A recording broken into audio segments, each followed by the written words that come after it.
Selamat pagi anak-anak. Pagi hari ini kelas 11 IPS peminatan kita akan belajar tentang klasifikasi kelompok. Klasifikasi kelompok yang akan kita pelajari yang pertama terkait dengan pengertian kelompok sosial. Kemudian yang kedua yaitu ciri-ciri kelompok. Yang ketiga syarat-syarat terjadinya kelompok. Kemudian yang keempat yaitu dasar terbentuknya kelompok. Kemudian yang kelima yaitu klasifikasi. Yang pertama, pengertian kelompok.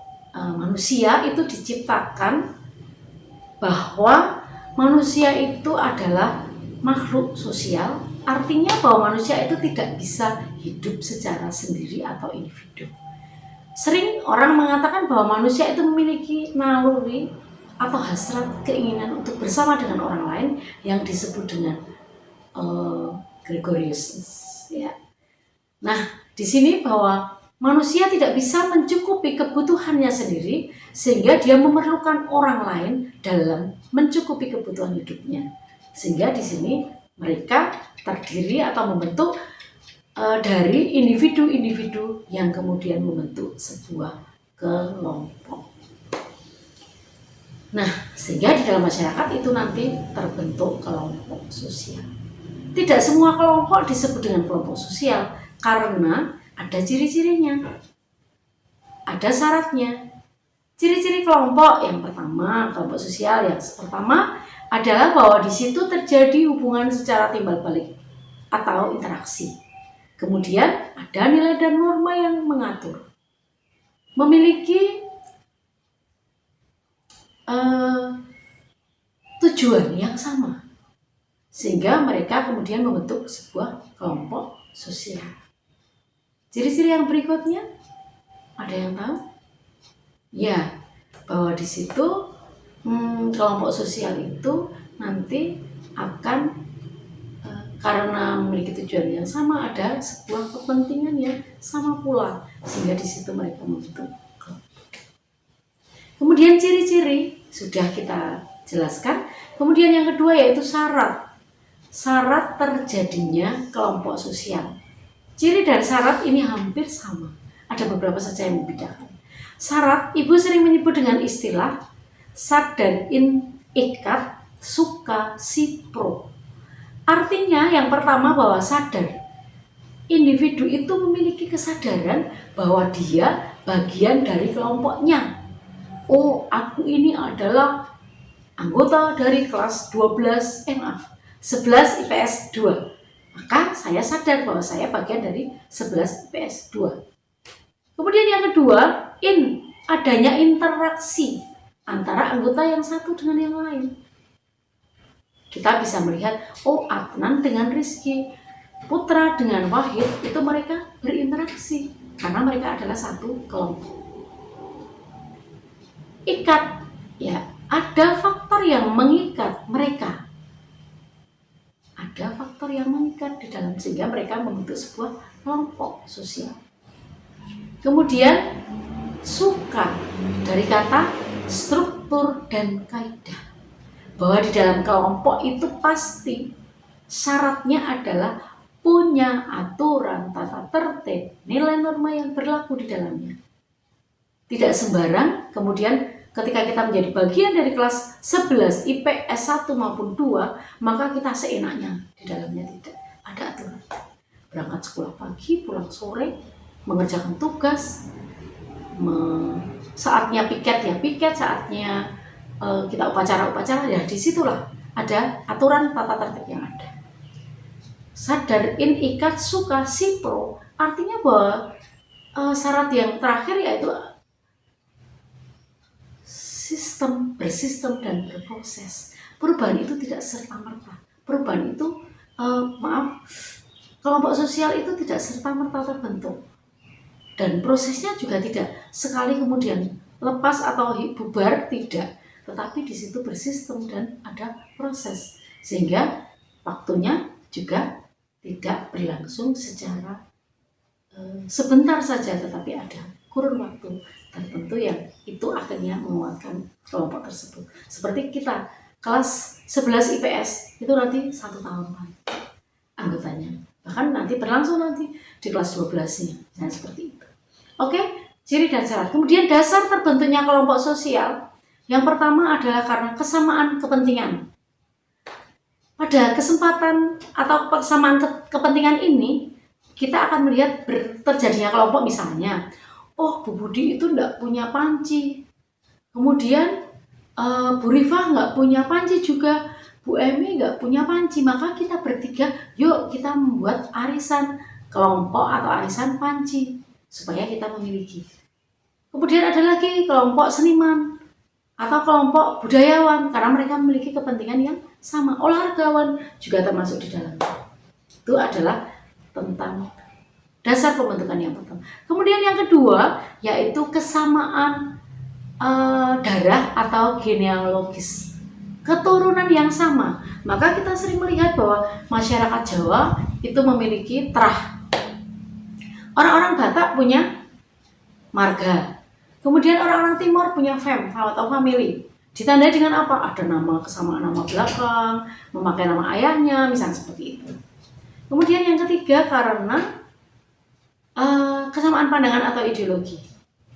Satu, kesamaan karena adanya keyakinan yang sama, misalnya seperti itu. Kemudian yang keempat karena asal daerah yang sama. Sering tahu kita melihat, oh itu Jalan Kusumanegara itu adalah mahasiswa dari Papua yang di Jogja sehingga mereka membentuk kelompok sosial. Oh, orang-orang Sumatera ada di Jalan Taman Siswa. Oh, orang-orang dari Kalimantan berada di daerah situ juga. Oh, kita melihat. Atau sebaliknya, kita melihat orang-orang Jawa di Jakarta. Atau bahkan orang-orang Indonesia di luar negeri, kita juga melihat seperti itu. Itu karena kesamaan daerah yang sama. Itu dasar. Kemudian kita masuk pada kelompok klasifikasi kelompok sosial. Pada pertemuan sebelumnya, Ibu sudah menjelaskan tentang klasifikasi kelompok sosial ya. Secara rinci, Gemeinschaft, Gesellschaft, primer, sekunder, membership, reference, in-group, dan out-group. Nah, masing-masing adalah memiliki ciri yang berbeda. Jadi beberapa ahli mengklasifikasikan atau membedakan atau mengkelompokkan kelompok sosial yang ada dalam masyarakat itu dalam berbagai kelompok sosial. Nah, itu yang kelompok sosial atau kelompok nyata.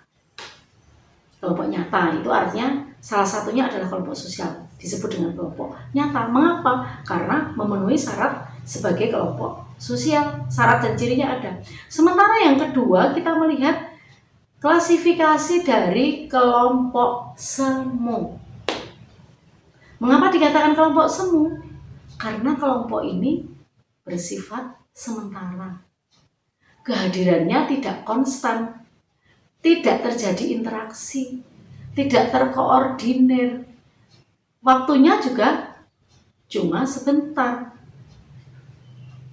Contohnya, atau kita terbagi lagi menjadi 3, kemarin sudah Ibu singgung. Yang pertama yaitu crowd atau kerumunan, yang kedua adalah massa, yang ketiga adalah publik. Yuk kita simak lagi untuk video sebelumnya ya. Ya, silahkan bisa dipelajari lagi atau dibaca, disimak, didengarkan lagi untuk klasifikasi kelompok nyata. Nah, tadi Ibu menyampaikan kelompok semu, kemudian dari kita akan membahasnya kelompok semu yang pertama yaitu crowd atau kerumunan. Oke, kerumunan itu yang pertama terbagi atau yang pertama adalah formal audience. Formal audience di sini artinya bahwa kelompok ini, kerumunan ini memiliki satu pusat perhatian yang sama.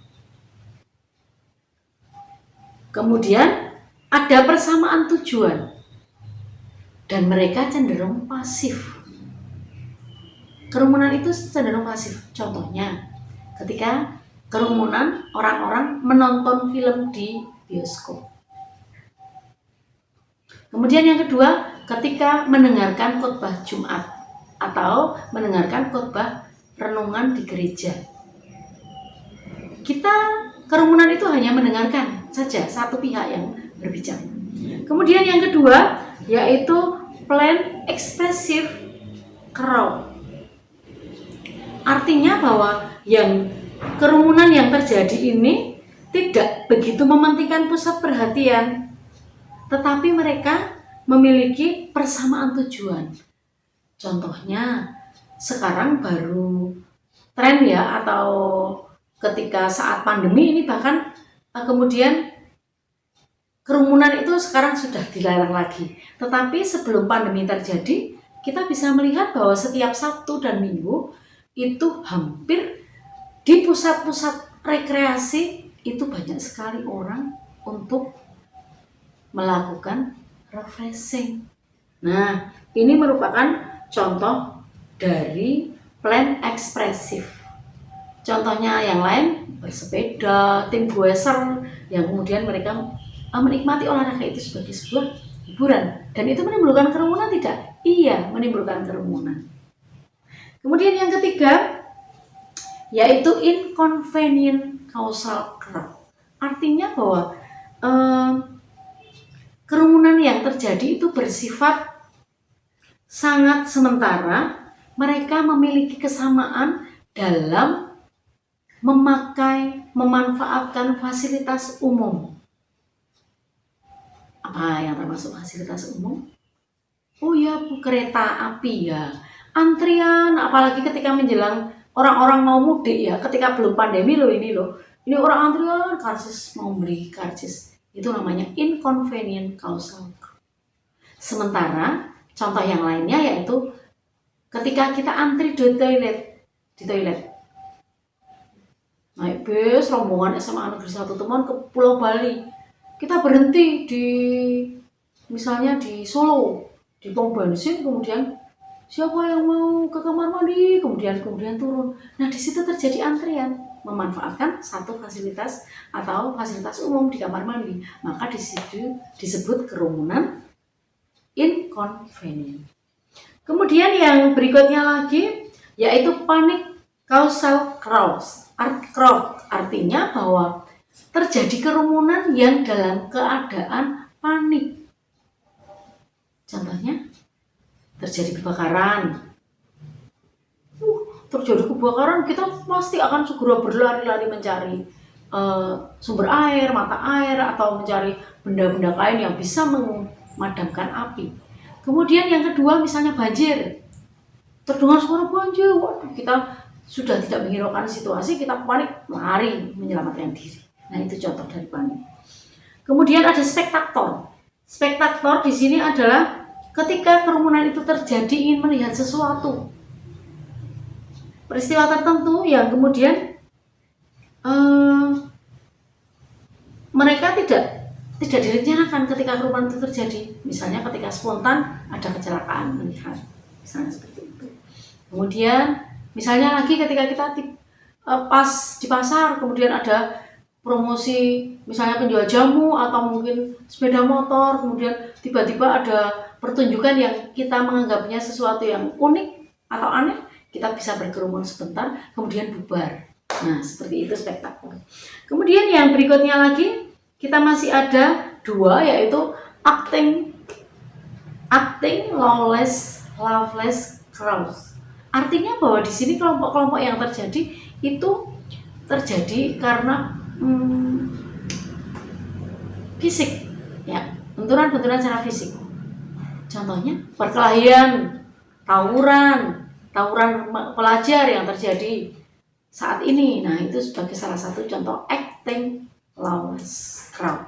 Kemudian yang terakhir yaitu immoral lawless crowds. Artinya bahwa kerumunan yang terjadi itu adalah kerumunan orang-orang yang tidak memiliki kesadaran secara penuh. Mengapa? Karena dalam kondisi mabuk. Bukan mabuk naik kendaraan ya, tetapi kondisi karena pengaruh alkoholisme atau pengaruh karena obat-obat narkoba. Kemudian mereka membentuk atau mereka menjadi kelompok-kelompok yang disebut dengan immoral lawless crowd. Nah, Itu untuk kelompok semu. Dilanjutkan kemudian dari kerumunan, massa, dan pabrik. Pabrik disatukan oleh kesatuan telekomunikasi. Nah, seperti itu. Oke, itu untuk kelompok semu atau kelompok sosial yang ada di dalam masyarakat. Itu yang bisa Ibu sampaikan untuk klasifikasi kelompok sosial saat pagi hari ini. Kelompok sosial nyata sudah Ibu jelaskan di pertemuan sebelumnya atau di video pembelajaran sebelumnya. Sementara saat ini Ibu membahas secara khusus yaitu klasifikasi dari kelompok semu dengan ciri-ciri dan klasifikasinya. Ibu yakin bahwa kalian tidak berhenti di sini untuk mendengarkan saja, tetapi pasti memiliki keinginan atau motivasi untuk mencari ilmu pengetahuan, mencari tambahan wawasan baru dengan membaca literasi. Silakan kalian melakukan literasi dari buku pelajaran sosiologi kelas 11, terbitan manapun, atau dari sumber lain dari internet atau media-media yang lain sebagai salah satu sumber belajar kalian. Tetap semangat dan selamat belajar, semoga sukses. Selamat pagi anak-anak. Walaupun belajar di rumah, Ibu yakin kalian tetap bersemangat. Bosan? Iya, Ibu yakin juga. Tetapi karena kondisi pandemi COVID-19, maka mau tidak mau kita harus tetap bersemangat walaupun belajar dari rumah. Siapkan buku materi pelajaran, siapkan literasi atau literatur yang lain supaya kalian bisa mengerti, kalian bisa mempelajari dengan baik materi yang disampaikan oleh Ibu, baik berupa file, baik berupa YouTube atau berupa apapun, nanti kalian bisa mempelajari selanjutnya. Oke anak-anak, sebelum pembelajaran kita akan awali dengan berdoa. Ya, berdoa menurut keyakinan masing-masing dipersilahkan. Berdoa cukup. Nah, sesudah berdoa, lakukan presensi dulu supaya nanti Ibu tahu siapa toh yang aktif, siapa toh yang hadir pada saat pembelajaran, itu nanti Ibu akan catat, dimasukkan di presensi kita. Oke? Jadi kalian yang tidak masuk di grup atau belum masuk di grup manapun, nanti akan Ibu tagih soal atau tugasnya ya. Nah, anak-anak, itu yang Ibu sampaikan, dan pesan yang Ibu sampaikan juga terkait dengan protokol pemerintah terkait dengan pandemi yang kita alami saat ini. Yang pertama, kita melakukan 3M, ya, mencuci tangan setiap waktu, kemudian memakai masker ketika keluar dari rumah, kemanapun pergi kita pakai masker, kemudian menjaga jarak ya. Ketika kita ada di kerumunan terutama, silakan jaga jarak paling tidak 1 meter ya, supaya kita tetap sehat, tetap fit dan bisa mengikuti kegiatan dengan baik. Salam sukses. Terima kasih perhatiannya. Selamat belajar.